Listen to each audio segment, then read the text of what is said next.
ગણેશને મેં કીધું કે ભાઈ ગણેશભાઈ આ વસ્તુ સારી નથી લાગતી, બધી મૂકો છો ને. તો મને મારી જ્ઞાતિ વિશે મને બહુ બોલ્યા, બાબા સાહેબ આંબેડકર વિશે બોલ્યા, એટલું ઈ હદે ટૂંકમાં બહુ ખરાબ બોલ્યા, બહુ એટલે બહુ ખરાબ. તો ભાઈ સૌથી પહેલા તો વિડીયો જોવો.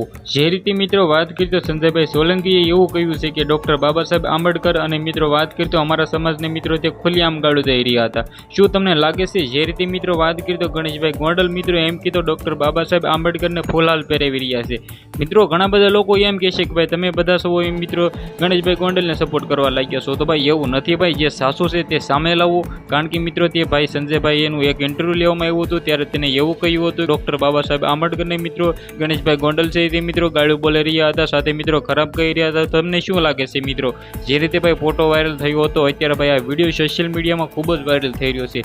જે રીતે મિત્રો તમને બધા લોકોને ખબર છે કે મિત્રો જે ઘટના ઘટી છે, જે મિત્રો એમ કીધું કાંડ થયો છે, તે કાંડને ભૂલી જવામાં નથી આવ્યો, પરંતુ મિત્રો દલિત સમાજના લોકો છે એ આગળ વધાડીને મિત્રો ગઈકાલે જે મિત્રો એમ કીધું મહારેલી રાખવામાં આવી છે ગોંડલ ખાતે. મિત્રો હાલના ટાઈમમાં સૌથી પહેલાં તો તમને બધા લોકોને જણાવી દઉં, ત્યાં જે રીતે મિત્રો વાત કરી તો ગણેશભાઈ ગોંડલનો સોશિયલ મીડિયામાં વિડીયો વાયરલ થઈ રહ્યો છે. સંજયભાઈ સોલંકીએ એવું કહ્યું હતું કે ડૉક્ટર બાબા સાહેબ આંબેડકરને ગાળું દીધી, ખુલ્લેઆમ મિત્રો ખરાબ કહ્યું હતું.